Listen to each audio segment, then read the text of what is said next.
You say he's got 3 rings, right? And just to clarify, none of those rings are with Toronto, right? Is Fraser Minton going to have more points than Slavkovsky this year? Fraser Minton sucks at hockey. This guy might not even be an NHLer, so we got to settle down on that one. Adelaide, no.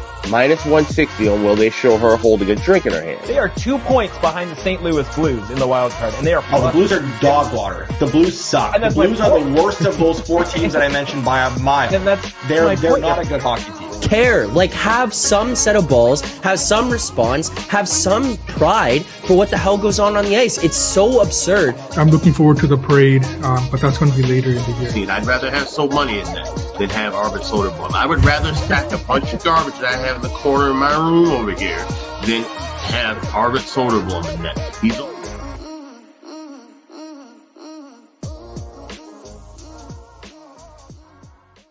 March 6th, welcome back to Edgework, presented by Stacks. I'm Zack Phillips, joined here today by Matt Alber, and as he has in his bio there, the upgraded Alex for today's show. Alex B. Smith joining us here on this Wednesday as Moretto swapped it over to do the Monday show there. So switching things up here this week. Maybe it switches up the mojo of the show and we can get ourselves a winning Wednesday on this 3-game slate for tonight. But we will break that all down. We'll get to the questions in the chat, answer some of those, answer any of the questions asking about trade deadline, some futures, all that kind of stuff throughout the course of today's show. But before we get into any of that, I want to remind people we do have a new sponsor here on the show. Thanks to our friends over at Stacks. If you haven't already, make sure to sign up for Stacks Betting Exchange.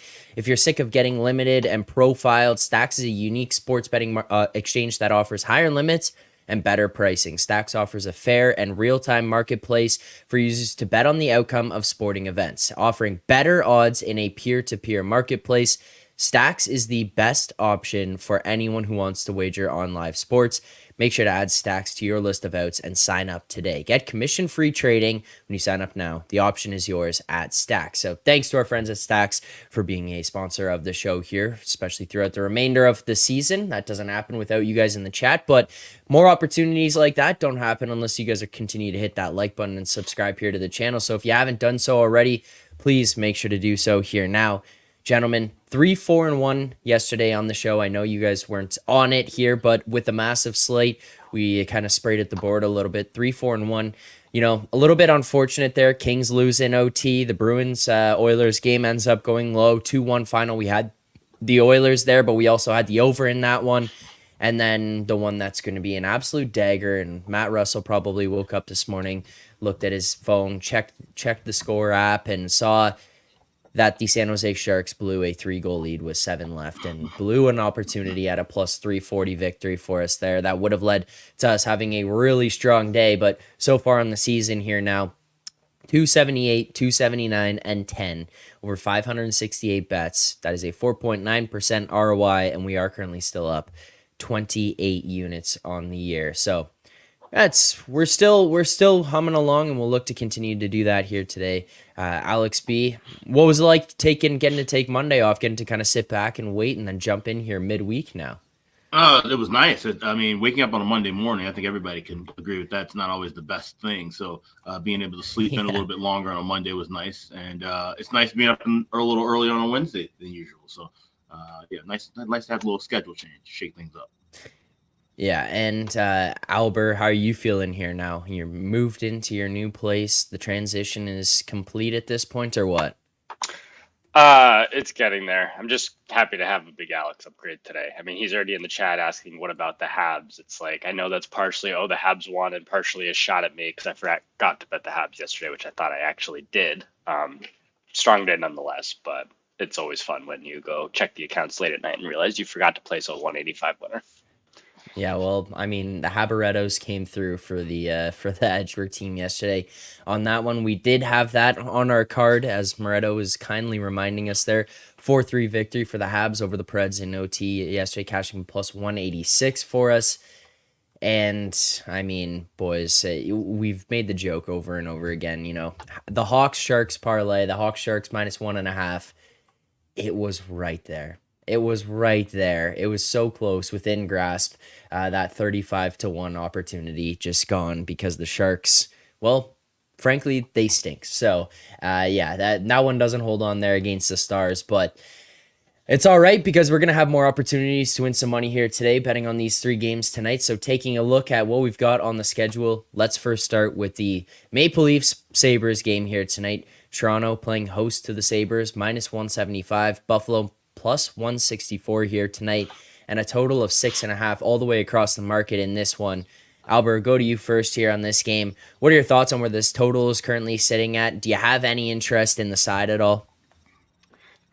I mean, generally, I'd love to play it over with Toronto and Buffalo, but Buffalo's just playing such low event hockey right now. I can't really get there. I don't know how many times we need to see Toronto laying a big number like this and just totally lay an egg.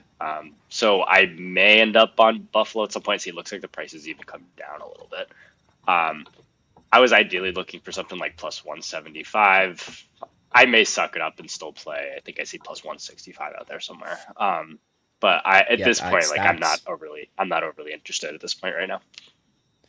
What would it take for you to get interested and to want to have a play in this game?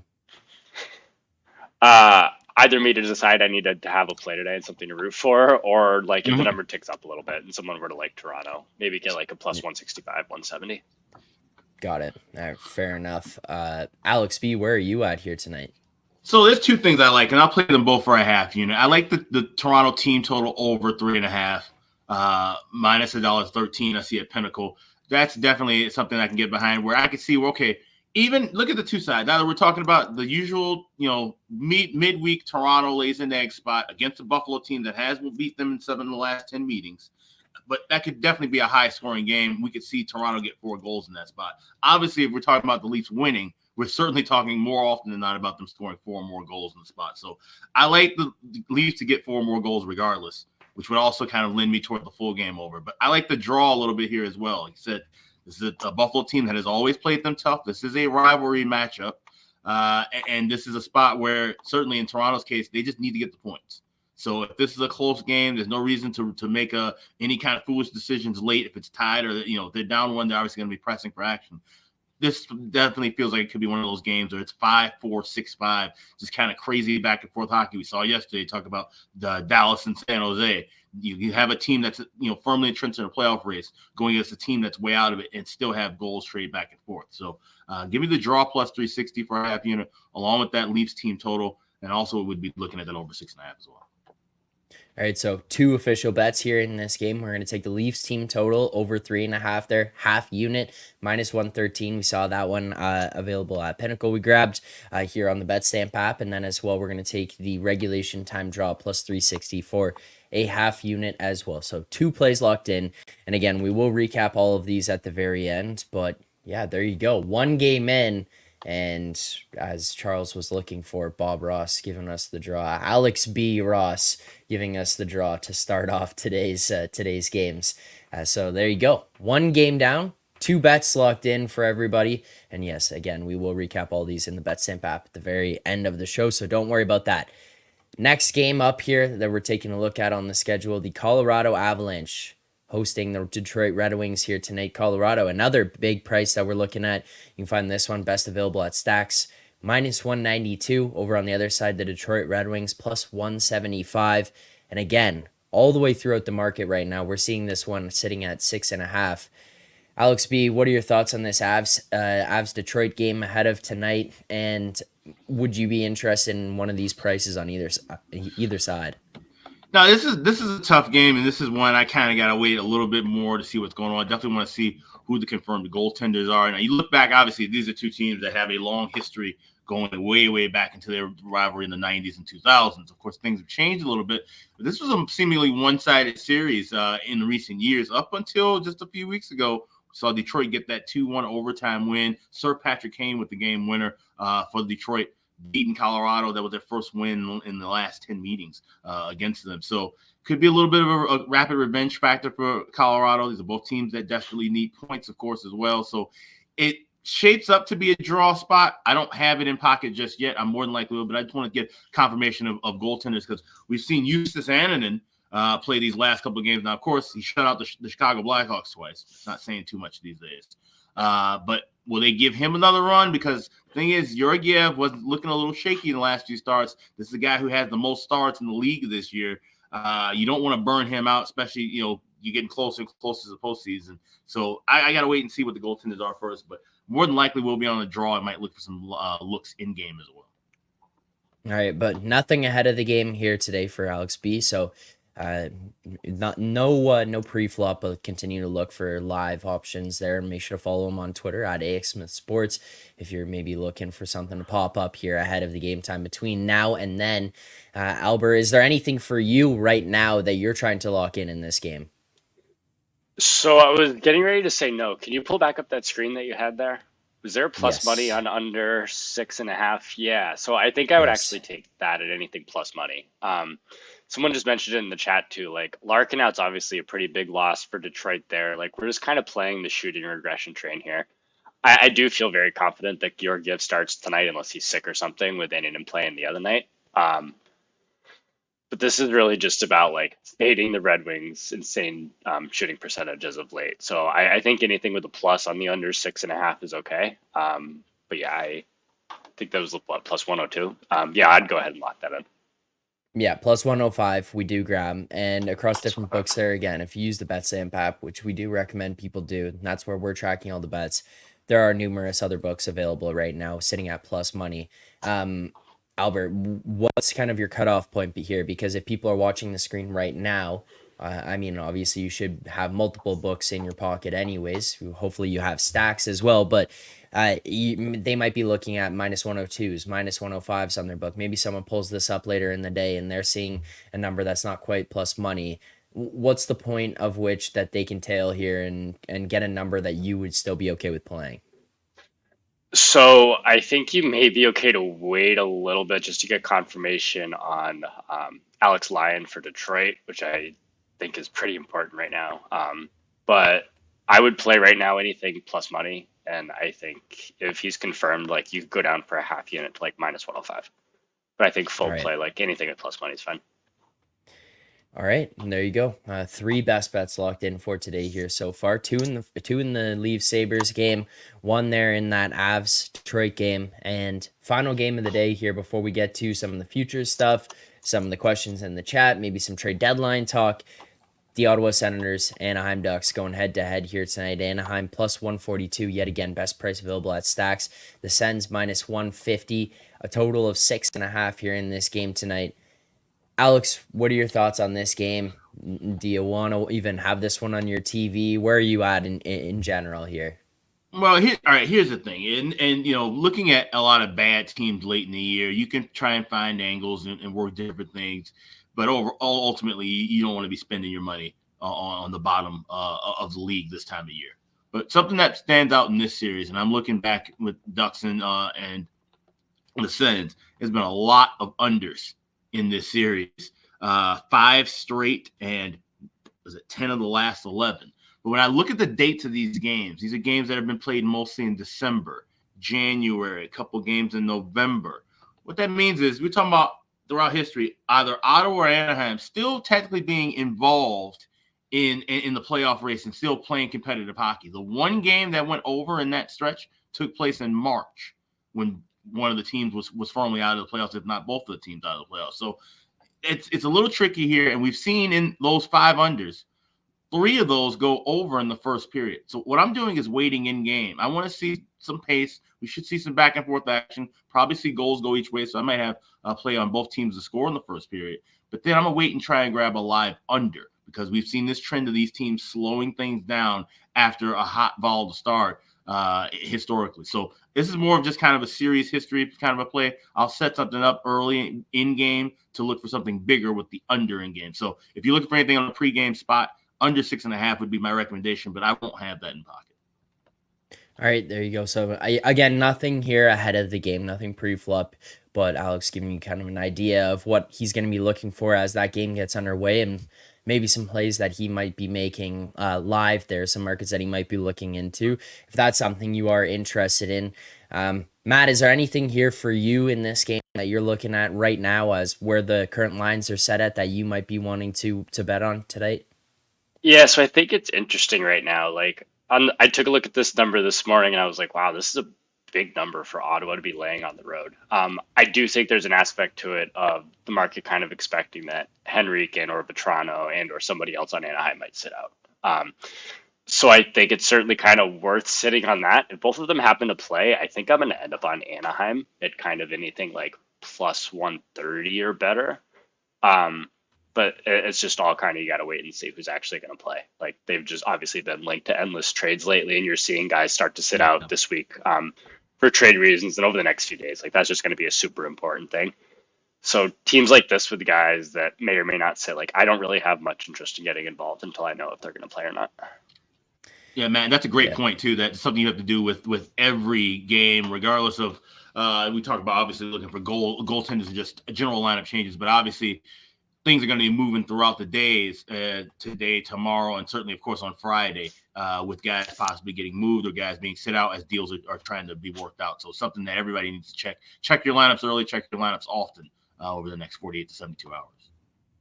Well, and to that point there, I mean, Jordan here bringing up the TikTok superstar might come back. I don't know if they'd rush him back because he might be preparing himself to be traded to the Montreal Canadiens and go join forces with Cole Caulfield there. So I don't know. Trevor Zegras and his TikTok girlfriend, whatever. I don't even know what her name is. I thought Cole Caulfield was his TikTok girlfriend. Oh, okay. Yeah. So I don't know. Maybe Anaheim won't rush him back. Maybe Anaheim won't rush him back. Well, that's going to do it for the 3 games here tonight. Unfortunately, only a smaller slate, but we still do end up with a few best bets in tonight's game. So we'll recap all of these at the very end of the show here before we get out. But I did see some stuff here about some futures. Before we get into some of the deadline talk to wrap this up, just kind of want to circle back. One of the things people had been asking about was some Stars futures, some Stars conference, division, playoff, whatever it was. There was a lot of different ways our chat was looking to attack the Stars market. Matt, you were a part of those discussions that we've had over the last couple of weeks. Where are you at with what the Stars team has been doing lately and kind of some of the prices that have been thrown out there and laid? Yeah, so I don't remember who it was, but someone brought it up last week about Stars division. I want to say it was like plus 280, maybe plus 300. And I said that I liked it, and I kind of pointed at it and said, look, like, this is a weaker schedule coming up right now for Dallas. Winnipeg obviously had games in hand, but their schedule is kind of tough. So that was definitely kind of the time to get in. Obviously, you've kind of seen that now with Dallas back-to-back, like, huge blowout wins over the Sharks, obviously. But still getting all those points, right? And then, like, Winnipeg, you saw last night, they dropped one to Seattle. And it's like, now you've kind of seen Dallas go from, like, plus 300 down to plus 150. So I think at this point, like, that number may be gone on Dallas to win the division. That said, the numbers for them to, like, win the conference, they're still kind of hanging around that 5-1 range. It's something that I kind of got involved in earlier, I think at plus 650. Month or so ago, but I still like it kind of down there. Like, I still think that they might be the best team in the whole Western Conference, to be honest. Like, I'm admittedly a little lower on Edmonton than I know, like, Moretto is. But yeah, no, that's something I like a lot. Like, I love this Dallas team, and if they get, especially, like, if they're able to avoid having to go through both Winnipeg and Colorado just to get to the conference final, like, that 1 seed in the Central is going to be a massive spot this year. Alex, are there any futures tickets that you're holding in hand right now that you might be looking to kind of add to a portfolio or be able to play a different way to kind of secure some of those? Is there anything that you're looking at on the board right now that you might be looking to add? Like, where are you at for some of the futures stuff? Well, I have a nice ticket on Vancouver to win the Pacific. That's looking good already. So I'm holding firm with that. Yeah. Everything else I have is pretty much kind of dead in the water. I have Seattle futures that are hanging by a thread. Obviously, they need to make a run to just get into the postseason. Just kind of looking at the board of things that are available regarding the division, that Central Division. Dallas. I just kind of talk on that. Dallas is a team that I liked quite a bit going into the season. Jake Ottinger, I'm very high on. I think that he's making strides to being one of the top tier goalies in this league, but things have kind of fallen off for him lately. And I mean, you look at the last couple of games. Well, thankfully, they won't have to play the Sharks when they get to the playoffs because they had to struggle against arguably the worst team in the league. That's concerning to me. It's concerning to see that you're having these back and forth. One thing to have a 7-6 battle against Colorado, have a 7-6 battle against Vegas, Edmonton, But 7-6 against San Jose, and you can't hold the lead, and you're trading leads back and forth with a bad team like that. You're going to get rolled by a team that's more focused and can keep, things on the straight and narrow in the playoffs. And that's the thing. Their focus scares me a little bit. Ottinger's focus is what scares me. And that's why I wouldn't be rushing to bet anything series-wise right now with the Dallas Stars. Now, granted, yes, if they can find a way to win that division and not have to play Colorado or Winnipeg until the second round, which would be a barn burner of a series, they'd be catching certainly a softer, beaten team as those two would have to go through each other. And that makes things a little bit more palatable. But I just don't trust what I'm seeing the form of Dallas right now. I don't see the consistency that I like to see from teams going into the postseason where I'm confident enough to bet a conference future or a cup future.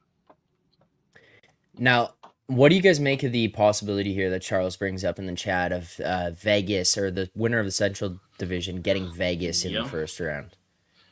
That is possible, and that's the most dangerous outcome, would be that Vegas falls into that wild card bracket. Everybody else in that stretch, to me, seems like they would be a team that would be kind of ripe for the picking, because that battle for the top 2 wild card spots in the West is going to be a doozy all the way to the very end. So there's going to be a tired team that gets into the playoffs in that bottom quadrant. But if that happens to be Vegas, where they were sitting kind of comfortably in the playoff spot for a long time, and now they've kind of fallen down into that range, yeah, that's definitely something that will kind of it'll certainly get my attention once we see those series prices come up, if they fall to where they get the top seed in the Central. Right. So to the Vegas point, and it's interesting because I actually think we're going to get to a point here where there's going to be some value on Vegas futures. But I agree. Like I would like to see kind of where they get lined up, because there is definitely a chance they get moved to the Central. At the same time, they might drop to wild card 2. They're tied for wild card 1 with Nashville right now. There's a chance that they jump LA, and then they're getting Edmonton in the first round. So like, I think if you're quick enough, maybe later in the year, and kind of able to see where their path necessarily lies, like there's a massive difference between them maybe ending up in Western 3 and having to go through Edmonton round 1 than there is maybe ending in wild card 1, and then maybe their path is like LA and potentially Vancouver or something, right? Like whatever that may be, in first order. But yeah, no, that's someone I'm definitely kind of looking at here to see where this price eventually gets to. But no, I agree. Like, especially where I think most of us seem to think they're going to be getting Mark Stone back magically for game 1 of the playoffs again. And I still don't think they're done yesterday, even after adding Anthony Mantha. So no, that's definitely a team I kind of want to keep my eye on here. But no, that West is definitely going to be very path dependent for a lot of these teams. Like there's still a lot that can change there. Where I think the East is a little more like kind of set and who's going to be in what spots to a degree. The West is still very wide open here. Yeah, and don't forget too, at Colorado, seeing Colorado plus 525 to win the division. That's a team that, in my eyes, a lot of teams you say, oh, well, they could kind of just spit in anywhere as long as we get into the playoffs. Colorado, especially how they struggle on the road at times, they're a team in my eyes that definitely need to get out of that 1 seed and win the division, or get the 2 seed and at least have home ice in that first round. This is a team you do not want to have to go into the whiteout for game 1 and 2 with how they've played on the road, especially, like I said, if we're talking about potentially fatigued Georgiev, because he's more than likely going to be playing about 60, 65 games when it's all said and done. So that's a team I think that they need to focus a little bit more on winning, trying to get one of those top 2 spots, where then some other teams like a Vegas can kind of play 3D chess, kind of fall out into that wild card round and make things a little bit better for themselves. So something we'll have to keep an eye on. Yeah, to me, honestly, like I think it's more important for Winnipeg to get that 1 seed and just avoid both Dallas and Colorado than it is necessarily for Colorado. I also think, like, to that Vegas point, right? Like, especially if it's the Avs that are up there, do they really want to play Vegas? Like, and I don't think that's necessarily like the right matchup for them, kind of round 1 here. Right. So I don't know. I mean, there's a lot here that can change, right? Like all these teams kind of at the bottom of the Pacific, and then these wild cards are all like really bunched up. So obviously a lot could change here. All right, guys, final thing we get out of here on some deadline talk. Charles asked us earlier.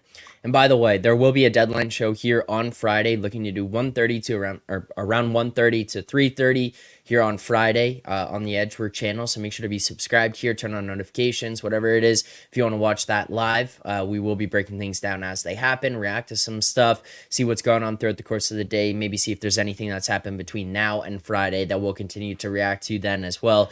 Maybe taking a look at some of the futures boards and updating those as they go. But Charles here asking, this is not necessarily betting related, but just straight up deadline talk. Where do you guys think the big names end up? What do you think about Florida possibly getting Max and Pacioretty there? Where do you think some of the big names end up?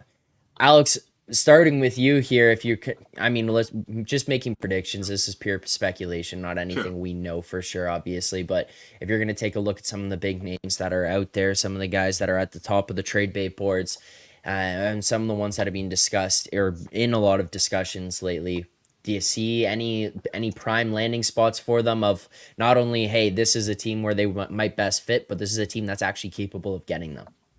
Well, I mean, obviously the biggest thing was always hearing the Jake Gensel to Edmonton rumors, which, I mean, that would just be absolutely loaded of an offense. That offense isn't loaded enough. To add a piece like him would just be a huge. I think that would be an absolute game changer for them and shift the entire West.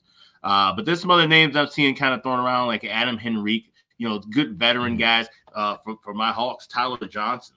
The cap hit's a little high, but having those guys who you can depend on to be gritty, get in the corners, do the dirty work and the little things in the playoffs. That's the thing. You can have all the skill set in the world, but you still got to, play some grind it up, muck it up kind of hockey when it gets deep into April and May. So those are the guys that I would be kind of eyeballing a little bit more than, say, maybe a star talent like a Gensel. Obviously, Gensel will be a rental and will have some kind of big contract coming his way come July 1st. But, so like I said, there's a lot of moving parts in this. It's strange. We're 48 hours from the deadline, and there's still quite a few teams that are really alive that could be buyers, right? Like, that's why we've seen kind of a bit of a slow moving market already where, there's teams that, they're waiting until the 11th hour to realize, hey, where are we as a team? It's kind of not the best optimal spot for some clubs, but obviously we'll start seeing some moves being made. And I think some of the biggest names that we talked about will probably wait till the offseason. I think it's going to be a lot more depth players and role players than some of these top-tiered guys get moving the next 48 hours. Interesting. Where are you at here with this trade bait board right now, Alber, and some of the moves that could be made? So the one I'll start with is I was hoping the Rangers would get Mantha. Obviously, that has now passed. I thought he would been a great fit for them, kind of when they're looking for someone to play with Mika and Kreider.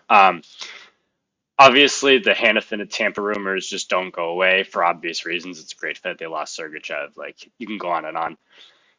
I still think he ends up in the other side of Florida. I still think the Panthers make a move here for Hanifin. I think that they could use another defenseman. I mean, that bottom pair is on the weaker side, with Ekman Larson and Kulikov. Like, I do think they could use a pretty big upgrade back there. And it's like, they're going to swing for the fences this year. Like, half their teams are free agents after this year. Like, they're going to lose Reinhart. They may lose Montour. There was someone else big back there that I think they're going to lose as well.